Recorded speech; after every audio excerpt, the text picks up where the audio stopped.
घरफोडी व मोटरसायकल चोरट्या ताब्यात, सांगली एलसीबीची कारवाई. सांगलीच्या स्थानिक गुन्हे अन्वेषण पथकाने एका घरफोडी व मोटरसायकल चोरट्यास ताब्यात घेतले असून त्याच्याकडून 1 लाखाचा मुद्देमाल ताब्यात घेण्यात आला आहे. स्थानिक अन्वेषण पथकाला गुप्त बातमीदाराकडून मिळालेल्या माहितीच्या आधारे उत्कर्ष हॉल ते वारणाली गेटकडे जाणाऱ्या रस्त्यावर चोरीची मोटरसायकल व मोबाईल विकण्यासाठी एक व्यक्ती येणार असल्याची माहिती मिळाल्यावरून त्या ठिकाणी सापळा लावला असता त्या ठिकाणी एक इसम संशयितपणे थांबलेला दिसून आला.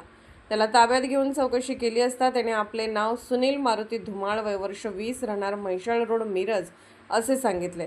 त्याची तपासणी केली असता त्याच्याजवळ 2 मोबाईल व रोख रक्कम मिळून आली. याबाबत विचारणा केली असता कोल्हापूर रस्त्यावरील एका फर्निचरच्या दुकानाचा पत्रा उचकटून चोरी केल्याचे सांगितले. तर इंदिरानगर, मिरज येथून व मिरजमधूनच आणखीन एका मोटरसायकलची चोरी केल्याचे सांगितले. त्याच्याकडून 2 मोटरसायकल, मोबाईल व रोख रक्कम असा एकूण 1,12,000चा मुद्देमाल हस्तगत करण्यात आला आहे. वरिष्ठांच्या मार्गदर्शनाखाली स्थानिक गुन्हे अन्वेषण विभाग, सांगलीचे पोलीस निरीक्षक संजीव झाडे, पोलीस उपनिरीक्षक Mahadev Pawar, police head constable Amirshah Fakir, Anil Kolekar, Sandeep Nalawade, Nagesh Kharat, सागर लवटे, दरिबा बंडगर, सतीश माने, मच्छिंद्र बर्डे, अमर नरळे, सागर टिंगरे व पथकाने केली आहे. महाराष्ट्र वेद न्यूजसाठी मुख्य संपादक लक्ष्मण सनगर, कवठे, महाकाळ.